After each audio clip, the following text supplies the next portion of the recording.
Hey everybody, happy Friday. I'm happy it's Friday. I hope you're happy it's Friday. This is still my traditional pastor's day off, and I'm in one of my favorite places in the world, getting ready to go for a walk with my wife, find some coffee, and of course, a cinnamon roll. I know just where to find one here.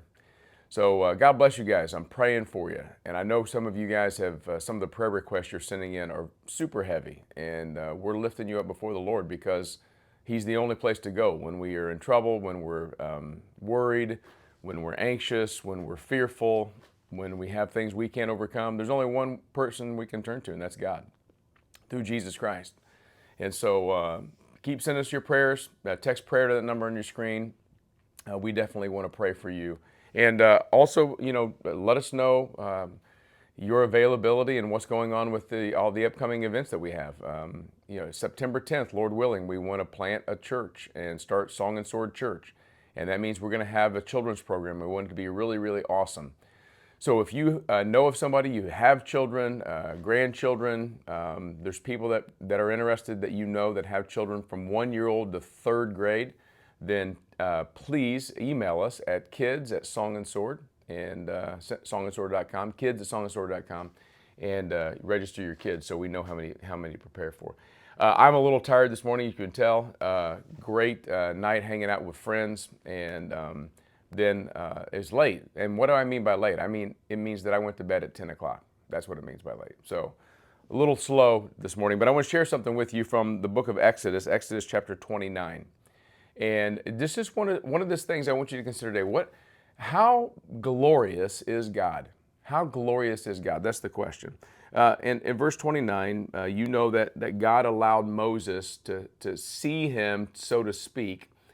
He saw his back parts passed by Moses in the cleft of the rock, and Moses was able to somehow be in the presence of God and not die, right? We don't fully understand it. It's a theological conundrum that people are like, well, how, God said you can't see me and die, but then he showed himself to Moses, and Moses met face to face to him. They talked as a friend, the Bible says. But I don't want to focus on all of that. That's a bunch of theological stuff that we can talk about later. But here's what we know. In Exodus chapter 34, verse 29, when Moses came down from Mount Sinai with the 2 tablets of the testimony in his hand, as he came down from the mountain, Moses did not know that the skin of his face shone because he had been talking with God.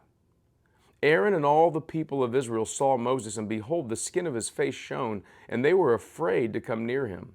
But Moses called to them, and Aaron and all the leaders of the congregation returned to him, and Moses talked with them. And afterwards all the people of Israel came near, and he commanded them all that the Lord had spoken with him in Mount Sinai. And when Moses had finished speaking with them, he put a veil over his face. Now, the Apostle Paul actually uses this in the New Testament, this image of the law and a veil over the face of Moses, to talk about how the law was only a veiled picture of what was to come through Jesus Christ. There's a great analogy. The people in the Old Testament saw stone tablets, and they saw through a veil. We, through Jesus Christ, we see clearly who God is because there's no veil. Jesus came as human, as mankind, God in the flesh. But that's not what I want to talk about today. What I want to talk about is how glorious is God. How glorious is God so that when someone speaks to him, like Moses, that just being in the presence of the Lord, it changes the presence of Moses' face. The glory of God is transferred, like a spiritual sunburn is transferred to Moses' face, so that Moses reflects the glory of God. Now, here's the thing. Well, I love that we got to notice the reaction. When he comes down out of the mountain, the people are afraid of the shininess of the skin of his face. I mean, how bright does his face have to be for people to be afraid? Now, transfer that. He's just a reflection of God. There's 2 things I want to challenge us with today on this Friday. The first is this. Hopefully and prayerfully, we, through the Spirit living in us, are a reflection of our God to those around us. When people see your face, is there a reflection of God there? And there's only one way that can happen. That's for you to spend time in the presence of God. The second challenge is someday we are going to see God face to face.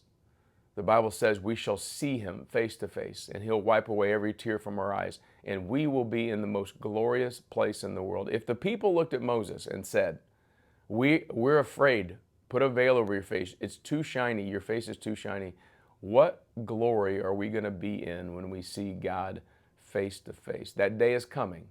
In the meantime, we reflect him to those around us. How glorious is our God? Y'all have a great day. We'll see you tomorrow. Hey Central Illinois, it's Pastor Mike from Song and Sword. I've got a very exciting announcement and invitation for you August 20th at 9 a.m. here at the Grosinger Motor Arenas in downtown Bloomington. It is an invitation to come and hear what God is planning on doing in Song and Sword ministry. It's a Song and Sword Vision Sunday. Everybody's invited. Invite your friends, your family, your co-workers, your neighbors, people new to town. We have plenty of seating. We'd love to see you here and share with you what we believe God is getting ready to do to change this town and this world. Hope to see you there. God bless.